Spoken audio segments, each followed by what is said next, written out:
उत्तर प्रदेश में पंचायत चुनाव को लेकर जो खेल चल रहा है, क्या वो प्रशासनिक मजबूरी है या फिर 2027 के विधानसभा चुनाव से ठीक पहले खेला जा रहा एक पॉलिटिकल गेम है।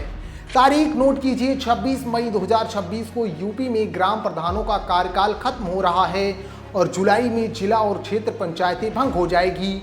लेकिन ग्राउंड रियलिटी यह है कि जो चुनाव अब तक हो जाने चाहिए थे, उन्हें सीधे 2027 की दहलीज पर ले जाकर अटका दिया गया है।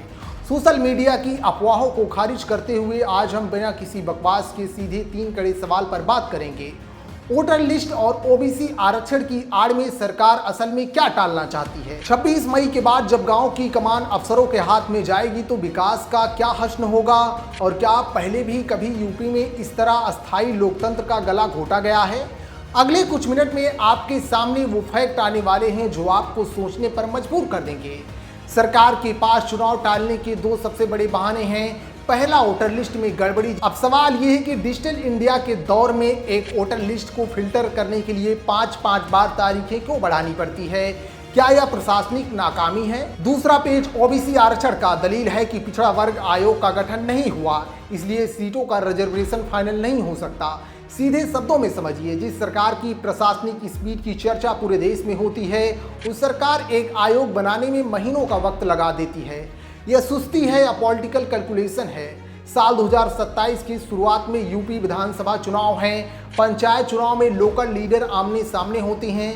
सरकार को पता है कि अगर आज चुनाव कराए तो जमीनी स्तर पर जो बगावत पैदा होगी, उसे विधानसभा चुनाव तक संभाल पाना नामुमकिन हो जाएगा।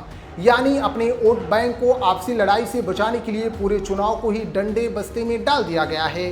अब जरा क्रोनोलॉजी समझिए।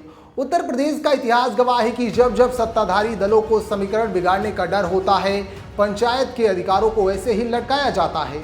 साल 2015 में भी यही हुआ। मामला हाईकोर्ट पहुंचा और कोर्ट की सख्ती के बाद चुनाव हुए।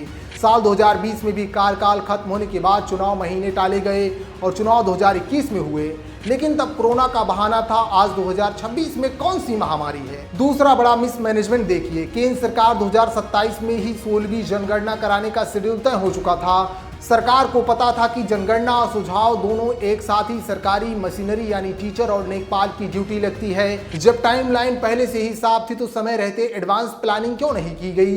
या सीधे सीधे पॉलिटिकल पैरालिसिस का मामला है। इस पूरे पॉलिटिकल गेम में सबसे बड़ा नुकसान उन उम्मीदवारों को हो रहा है जो पिछले 1 साल से जमीन पर मेहनत कर रहे हैं। इस कैंपेन को साल भर और खींचना किसी भी सामान्य उम्मीदवार के लिए मानसिक और आर्थिक रूप से नामुमकिन है। इससे भी बड़ा खतरा 26 मई के बाद शुरू होगा।